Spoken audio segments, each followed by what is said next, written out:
बिहार में बसे मुजफ्फरपुर की, जहाँ के लोग खुशी खुशी रहते थे और खेतों में मेहनत करके अपना जीवन बिताते थे। गांव की सुबह बड़ी ही सुहानी होती थी। सुबह होते ही सभी लोग अपने अपने कामों में लग जाते थे। कोई अपने खेतों की ओर निकल पड़ता तो कोई अपनी दुकान खोलने की तैयारी करने लगता। लेकिन इस गांव की सबसे बड़ी पहचान थी यहाँ की बाजार। दूर दूर के गांवों और शहरों से लोग मनपसंद बाजार घूमने आया करते थे। मसालों से लेकर मिठाइयों तक हर तरह की दुकानें थीं। लेकिन सबसे ज्यादा भीड़ जिस जगह पर होती थी, सरद नाम का एक आदमी अपनी मशहूर मटन रोटी बेचता था। बाजार में आने वाले लोगों की पहली नज़र सबसे पहले उसके ठेले पर ही पड़ती थी, क्योंकि उसकी दुकान पर हर समय ग्राहकों की अच्छी खासी भीड़ लगी रहती थी। दूर दूर से लोग उसकी स्वादिष्ट मटन रोटी खाने आते थे और बड़े ही चाव से उसका स्वाद लेते थे। सरद भी बड़ा चालाक था। वो रोज अपनी दुकान पर इतनी ज्यादा भीड़ देखकर मन ही मन सोचने लगा और कहता है, मेरी दुकान तो छप्पर फाड़ कर चल रही है। रोज इतने सारे ग्राहक आ रहे हैं, ये देखकर बड़ा मजा आता है। हर दिन अच्छा खासा मुनाफा भी हो रहा है, लेकिन अब इसे और भी बढ़ाया जाए। मैं एक काम करता हूँ, मटन रोटी के दाम ही बढ़ा देता हूँ। उसने अपनी मटन रोटी के दाम बढ़ा दिए। वो हमेशा मटन रोटी नाप तोल कर ही ग्राहकों को देता था, कभी भी जरा सी भी ज्यादा ग्रेवी नहीं देता था। फिर भी लोगों की उसकी मटन रोटी के लिए दीवानगी जरा भी कम नहीं हुई। हर दिन बड़ी संख्या में ग्राहक उसकी दुकान पर आते और बड़े चाव से उसकी स्वादिष्ट मटन रोटी का आनंद लेते थे। उसी गांव में कुछ दिन पहले बिहार के एक शहर से एक परिवार आकर बसा था।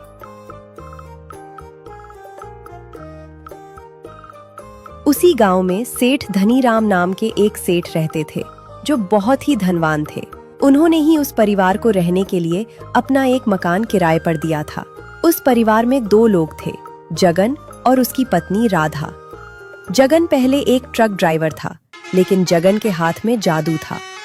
मटन करी बहुत ही लाजवाब बनाता था, लेकिन अपनी पत्नी के चिंता की वजह से उसने अपने ट्रक चलाने का काम को छोड़ दिया। चलो ना कहीं बाहर घूमने चलते हैं। वैसे भी हम इस गांव में नए हैं, इसी बहाने पूरा गांव भी घूम लेंगे। तुम बिल्कुल सही कह रहे हो।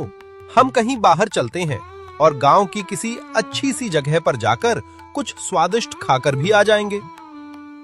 फिर वे दोनों घूमने के लिए निकल जाते हैं। रास्ते में उन्हें एक आदमी दिखाई देता है। वो उनके पास आता है और कहता है,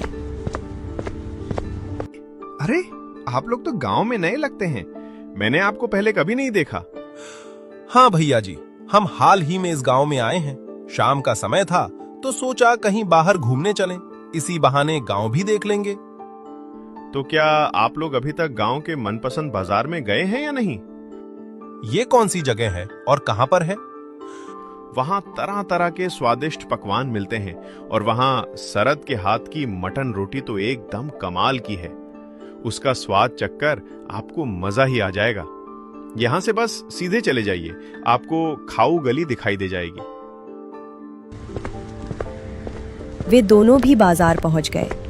वहां सरद के ठेले से बहुत अच्छी खुशबू आ रही थी। भैया जरा हमारे लिए भी 2 प्लेट मटन रोटी लगा दीजिए। सरद उन्हें खाने के लिए 2 प्लेट मटन रोटी दे देता है। दोनों बड़े चाव से मटन रोटी खाने लगते हैं। मटन रोटी का चटपटा स्वाद दोनों को बहुत पसंद आता है। तभी राधा कहती है, भैया जरा थोड़ी सी और ग्रेवी दे दीजिए, मेरी रोटी बची है। सरद उन्हें थोड़ी सी ग्रेवी दे देता है और वे दोनों पेट भरकर मटन रोटी खा लेते हैं। फिर जगन भी एक प्लेट 150 रुपए के हिसाब से सरद को 300 रुपए दे देता है। अरे भैया, आपके 350 रुपए हुए। अरे 350 रुपए कैसे? एक प्लेट 150 रुपए की है, तो उस हिसाब से 300 रुपए ही हुए। अरे भाई, भूल गए क्या? तुम्हारी पत्नी ने एक्स्ट्रा ग्रेवी भी तो ली थी। उसके 50 रुपए कौन जोड़ेगा? क्या वो एक्स्ट्रा ग्रेवी मुफ्त में आती है? लगता है तुम गांव में नए हो। गजब टोपीबाज आदमी हो। मेरी पत्नी ने थोड़ी सी एक्स्ट्रा ग्रेवी ले ली तो क्या उसके भी 50 रुपए लोगे? हमारे यहाँ तो दुकानदार खुद ही एक्स्ट्रा ग्रेवी दे देता है और उसके अलग से पैसे भी नहीं लेता। तो वहीं जाकर खाना, यहाँ क्यों आए हो? मेरा दिमाग मत खराब करो। मेरे 50 रुपए दो और यहाँ से निकलो। दोनों में बहस होने लगती है। तभी राधा कहती है, अरे छोड़िए जी, इनके 50 रुपए दे दीजिए, नहीं तो ये ऐसे ही बोलते रहेंगे। जगन भी शरद को 50 रुपए दे देता है और वे दोनों घर पहुंच जाते हैं। जगन बहुत परेशान था। उसे बिल्कुल भी नींद नहीं आ रही थी। वो बस शरद के बारे में ही सोच रहा था। अगली सुबह होती है। जगन बिस्तर पर बैठा कुछ सोच रहा था। तभी वो अपनी पत्नी से कहता है, भाग्यवान का शुक्र है, हमें रहने के लिए घर तो मिल गया है, लेकिन इस घर को चलाने के लिए अब कोई काम भी ढूंढना पड़ेगा। जो पैसे हम अपने साथ लाए थे वे तो कुछ ही दिनों में खत्म हो जाएंगे। हाँ, आप सही कह रहे हैं। आप आज गांव में जाइए और देखिए कहीं कोई काम मिल जाए तो। हाँ, सही कह रही हो, मैं अभी जाता हूँ। जगन भी गांव में काम की तलाश में निकल जाता है। तभी वो एक आदमी के पास जाता है और कहता है, अरे भैया, मैं गांव में नया हूँ और मुझे कोई काम चाहिए था। क्या आप बता सकते हैं कि मुझे काम कहाँ मिल सकता है? भैया, तुम गांव में नए हो। यहाँ के लोग नए लोगों को जल्दी काम पर नहीं रखते। फिर भी तुम किसी दुकान पर जाकर देखो, शायद कहीं कोई काम मिल जाए। वो चलते चलते एक दुकान पर पहुंच जाता है और कहता है, सेठ जी, क्या मुझे आपकी दुकान पर कोई काम मिल सकता है? देखो भैया, तुम गांव में नए लग रहे हो, इसलिए मैं तुम्हें अभी कोई काम नहीं दे सकता। अरे सेठ जी, मैं एक सीधा साधा और मेहनती इंसान हूँ। आपकी दुकान पर पूरी ईमानदारी से काम करूंगा। ये किसी आदमी के माथे पर थोड़ा ही लिखा होता है कि कौन कैसा इंसान है। आजकल जमाने का कोई भरोसा नहीं है, कोई भी कुछ भी कर सकता है। जगन भी निराश मन से थक हार कर अपने घर पहुंच जाता है। तभी राधा पूछती है, क्या हुआ जी, आपको कोई काम मिला या नहीं? नहीं, कोई काम नहीं मिला। सब यही कहकर मना कर रहे थे कि तुम गांव में नए हो, आजकल किसी का भरोसा नहीं है, वगैरह वगैरह। चलिए आप ये सब छोड़िए और हम खाना खा लेते हैं। वे दोनों खाना खाने बैठ जाते हैं और खाने लगते हैं। तभी राधा कहती है, अरे मेरे पास एक आइडिया है। आपने देखा नहीं क्या शरद की दुकान पर कितनी भीड़ रहती है? दूर दूर से लोग उसकी दुकान पर मटन रोटी खाने आते हैं। ऐसे भी आप ट्रक चलाते टाइम मटन बनाने के बहुत शौकीन थे। क्यों ना हम भी मटन रोटी बेचना शुरू कर दें? वाह, तुमने क्या तरकीब दी है भाग्यवान, मान गए तुमको। मैंने पिछले जन्म में जरूर कोई अच्छे कर्म किए होंगे जो मेरा विवाह तुमसे हुआ। अरे आप भी ना बस मेरी तारीफ ही करते रहेंगे या मटन रोटी की दुकान के बारे में भी कुछ सोचेंगे? ठीक है, मैं सेठ धनीराम के पास जाता हूँ और पहले एक ठेले का जुगाड़ करता हूँ। जगन सेठ के पास जाता है और सेठ धनीराम उसे अपना एक ठेला दे देते हैं। अगली सुबह होती है और जगन एक नॉनवेज की दुकान पर जाता है। वो वहां से मटन लेकर आता है और उसकी पत्नी स्वादिष्ट मटन रोटी बनाती है। इसके बाद जगन अपना ठेला मनपसंद बाजार की खाऊ गली के पास लगा देता है। जगन एक प्लेट मटन रोटी मात्र 100 रुपए में बेचता था। फिर वो जोर जोर से आवाज लगाकर लोगों को बुलाने लगता है और कहता है, आओ भाई आओ, हमारी चटपटी मटन रोटी खाओ। ओ भैया, ओ दीदी, ओ चाचा, आओ भाई आओ और जगन के हाथों की मनपसंद मटन रोटी का आनंद उठाओ। फिर उसकी दुकान पर 2 लोग आते हैं और कहते हैं, अरे भैया, क्या कर रहे हो? गांव में नए हो ये तो समझ रहा हूँ, लेकिन क्या तुम्हें पता नहीं कि इस गांव में शरद नाम का आदमी भी मटन रोटी बेचता है। उसकी मटन रोटी खाने लोग दूर दूर से आते हैं। कोई और काम ढूंढ लो भैया, ये धंधा तुम्हारा जल्दी ही बंद हो जाएगा। ये कहकर वे लोग वहां से चले जाते हैं। तभी उसकी दुकान पर कुछ और लोग आते हैं और कहते हैं, वाह भैया, गांव में मटन रोटी की नई दुकान, चलो एक एक प्लेट लगा दो, आज इसका स्वाद भी चख लिया जाए। वो उन दोनों को मटन रोटी दे देता है और वे दोनों बड़े मजे से खाने लगते हैं। तभी जगन कहता है, भाइयों, अगर आपको और ग्रेवी चाहिए तो बेझिझक बताइए। अरे नहीं भैया, नहीं चाहिए। हम जानते हैं तुम भी पैसे लेते समय 100 रुपए की जगह ग्रेवी लेने की वजह से ज्यादा पैसे लोगे। तीन ये सुनकर जगन हंसने लगता है। अरे नहीं भैया नहीं, हमारी दुकान पर ऐसा नहीं है। हम आपसे एक्स्ट्रा ग्रेवी के कोई पैसे नहीं लेंगे। हमारी मटन रोटी सस्ती भी है और स्वादिष्ट भी। आप लोग बस मजे से खाइए और मनपसंद मटन रोटी का आनंद उठाइए मात्र 100 रुपया में। वाह भैया, क्या बात है। आप कहाँ थे? आपको तो यहाँ पहले ही दुकान खोल लेनी चाहिए थी। वहां हम थोड़ी सी एक्स्ट्रा ग्रेवी क्या ले लेते हैं सरद, तो हमसे और पैसे लेने लगता है। आपकी मटन रोटी भी एकदम स्वादिष्ट है। अब से हम मटन रोटी खाने आपकी ही दुकान पर आया करेंगे। ये कहकर वे वहां से चले जाते हैं। धीरे धीरे गांव के लोगों को भी जगन के ठेले के बारे में पता चलने लगा और उसकी दुकान पर भी लोग आने लगे। सभी लोग बड़े मजे से उसकी मटन रोटी खाने लगे। शाम हो जाती है और उसकी सारी मटन रोटी खत्म हो जाती है। वो खुशी खुशी अपने घर जाने लगता है और घर पहुंचकर अपनी पत्नी से कहता है, अरे आज तो गजब ही हो गया। सभी को हमारी मटन रोटी बहुत पसंद आई और आज की सारी मटन रोटी भी बिक गई। चलो, ये तो अच्छी बात है। हमें पहले ही दिन से अच्छा मुनाफा हो रहा है और ग्राहकों को भी आपकी मटन रोटी बहुत पसंद आ रही है। अगली सुबह होती है। जगन फिर से मटन 8 किलो लेकर आता है। मटन रोटी बनती है और वो बेचने चला जाता है। जगन अपने ग्राहकों से बहुत अच्छे से बात करता था। अगर किसी को कुछ कम पड़ जाता तो वो उसे मुफ्त में दे देता था। वो जरूरतमंद लोगों की भी दिल खोलकर मदद करता था। धीरे धीरे दूर दूर से लोग उसके ठेले पर आने लगते हैं। सभी लोग उसकी मटन रोटी की खूब तारीफ कर रहे थे। उस दिन जगन की सारी मटन रोटी दोपहर तक ही खत्म हो गई। अब ये सारी बातें सरद को पता चलती हैं। ये सुनकर वो बहुत गुस्सा हो जाता है और कहता है, ये तो मेरे ही ग्राहक कम कर रहा है। इसकी वजह से मेरे ठेले पर भीड़ कम होती जा रही है। अगर ऐसे ही चलता रहा तो मेरी दुकान ही बंद हो जाएगी। इसका कुछ ना कुछ तो करना पड़ेगा। ये कुछ दिनों बाद की बात है। सेठ धनीराम जगन के घर आते हैं और उनसे कहते हैं, जगन, तुम्हारे पास बस 2 दिन का समय है। 2 दिन बाद मेरा ये घर खाली हो जाना चाहिए और मेरा ठेला भी मुझे वापस दे दो। अरे सेठ जी, ऐसा क्या हो गया? आप मेरे साथ ऐसा क्यों कर रहे हैं?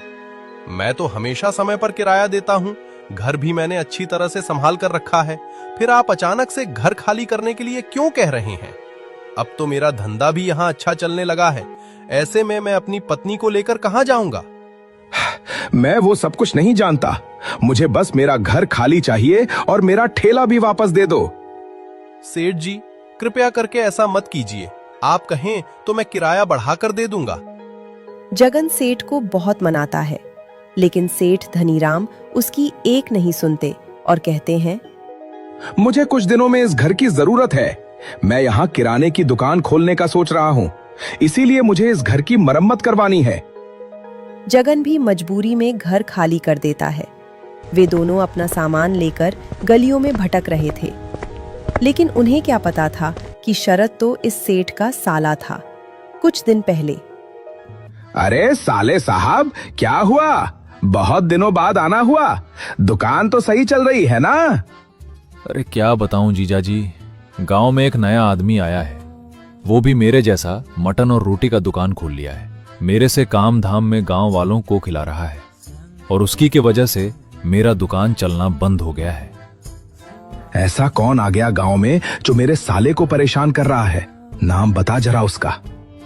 जगन नाम है उसका। जगन किसी दूसरे गांव से आकर हमारे यहाँ रह रहा है। अरे जगन, उसे तो मैं नहीं रहने के लिए जगह दिया है। कुछ दिन पहले ही तो आया था। उसको ठेला भी मैंने दिया है। वो जीजा जी, वो मतलब मेरे धंधा ठप करने के पीछे आप कहाँ हाथ? मैं अभी दीदी को बताता हूँ, आपकी अच्छे से खातेदारी करेगी। अरे नहीं नहीं, मैं उसे आज ही निकाल देता हूँ। तुम दीदी को मत बताओ, और मैं गांव में बोल दूंगा कोई भी उसे रहने के लिए ना दे। शरद ये सब सुनकर बहुत ही ज्यादा खुश हो जाता है। जगन इधर उधर गांव में घूम रहा था, लेकिन उसे कोई भी रहने के लिए नहीं दे रहा था। तभी वे एक आदमी के घर पहुंचे जिसका नाम विजय था। विजय उनसे कहता है, क्या हुआ भैया, आप दोनों बहुत ज्यादा परेशान लग रहे हैं। क्या बताएं भैया, हमारा सब कुछ बहुत अच्छा चल रहा था।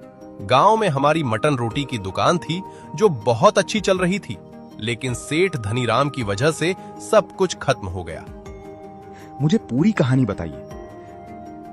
जगन विजय को पूरी बात बताता है कि कैसे वे गांव में आए, धनीराम से घर लिया, शरद की दुकान पर एक्स्ट्रा ग्रेवी को लेकर बहस हुई।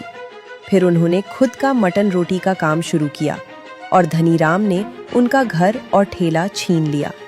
अब ये तो होना ही था, तुमने सेठ धनीराम के साले से जो पंगा ले लिया।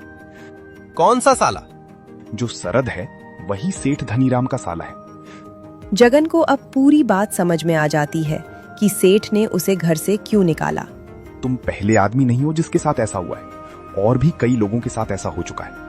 मैं भी पहले चिकन मसाला की दुकान लगाता था, लेकिन सेठ धनीराम की वजह से मेरी दुकान बंद हो गई। उसके कहने पर कुछ गुंडे मेरी दुकान पर आते थे और मुझे परेशान करते थे। मैं उस समय बहुत गरीब था, इसलिए किसी से मदद भी नहीं मांगी और चुपचाप दुकान बंद कर दी। यहाँ मेरा ये घर है जिसे मैं बेचना चाहता हूँ। ये बात सुनकर जगन खुशी से कहता है, क्या भैया आप ये घर मुझे किराए पर दे सकते हैं?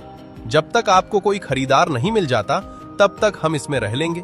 जैसे ही आपको कोई खरीदार मिल जाएगा हम घर खाली कर देंगे। विजय उन्हें मना नहीं करता और कहता है, जरूर भैया, और मेरे घर के पीछे तुम्हारे काम की एक चीज भी है। मैं भी पहले चिकन मसाला बेचा करता था। ये कहकर वो वहां से चला जाता है। जगन और राधा को रहने के लिए नया घर मिल जाता है। तभी राधा कहती है, याद है ना, विजय भाई ने कहा था कि घर के पीछे आपके काम की कोई चीज पड़ी है। वे दोनों घर के पीछे जाकर देखते हैं तो उन्हें वहां एक पुराना ठेला दिखाई देता है। ये देखकर जगन की आंखों में एक नई चमक आ जाती है। वो बहुत खुश हो जाता है। अब उसे एक नई उम्मीद मिल जाती है कि वो फिर से गांव में अपना ठेला लगाकर अपना कारोबार शुरू कर सकेगा। अगली सुबह होती है। जगन भी ताजी ताजी मटन लेकर आता है। फिर राधा बहुत ही स्वादिष्ट मटन रोटी बनाती है और जगन गांव में अपना ठेला लगा देता है। इसके बाद वो जोर जोर से आवाज लगाकर लोगों को फिर से बुलाने लगता है और कहता है, आओ भैया आओ, देर ना लगाओ, चटपटी मटन रोटी का स्वाद चख जाओ। ताजी मटन मसाले दमदार, खाओगे एक बार बन जाओगे खरीदार। धीरे धीरे उसकी दुकान पर लोग आने लगते हैं और उससे पूछते हैं, क्या जगन भैया कहाँ चले गए थे? हमें तो बहुत चिंता होती कि अब फिर से वही शरद की महंगी मटन रोटी खानी पड़ेगी। अरे भैया माफ करना, घर पर कुछ काम था इसलिए कुछ दिनों के लिए नहीं आ पाया। अब चिंता की कोई बात नहीं है, मैं वापस आ गया हूँ। ऐसे ही जगन की दुकान फिर से अच्छी तरह चलने लगी और उसे फिर से अच्छा मुनाफा होने लगा। शरद को भी जगन के वापस आने की बात पता चलती है। ये सुनकर वो गुस्से में कहता है, ये कैसे हो गया? जगन वापस कैसे आ गया? जीजा जी ने तो कहा था कि उसे घर से निकाल देंगे और उसका ठेला भी ले लेंगे। फिर अब उसे घर और ठेला किसने दे दिया? तभी शरद अपने जीजा जी के घर जाता है और उनसे कहता है, क्या जीजा जी, ये सब क्या चल रहा है? जगन वापस गांव में कैसे आ गया? आपने तो कहा था कि आपकी बहुत पहचान है, उसे कोई घर नहीं देगा। फिर उसे घर और ठेला दोनों कैसे मिल गए? अब तो सभी लोग उसी की दुकान पर जा रहे हैं। अरे समझ नहीं आ रहा कि ये सब क्या हो रहा है। आप चिंता मत कीजिए, कल ही हम उसके ठेले पर जाते हैं और उसे समझाते हैं। अगर वो नहीं माना तो आप हमारे तरीके तो जानते ही हैं। अगली सुबह होती है। जगन भी अपना ठेला लगा देता है और सुबह सुबह ही तभी थोड़ी देर सरद और सेठ धनीराम उसके ठेले पर आते हैं और कहते हैं, क्या जगन, तुझे एक बार में बात समझ नहीं आती क्या? तेरी वजह से मेरा पूरा सिस्टम ही हिल गया है। मेरी दुकान पहले जैसी नहीं चल रही है। तू यहां से चला जा। देख सरद, वास्ता बहुत पुरानी हुई। अब मेरा तुम्हारे जीजा जी से कोई लेना देना नहीं है।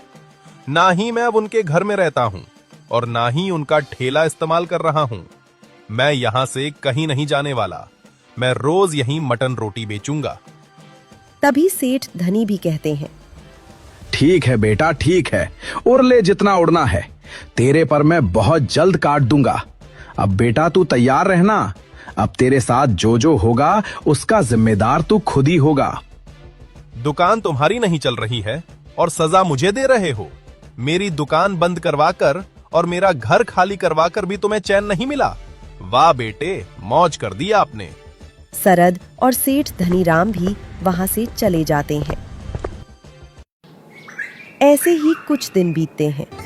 जगन के ठेले पर हमेशा ग्राहकों की भीड़ लगी रहती थी, जबकि अब सरद के ठेले पर बहुत कम लोग आते थे।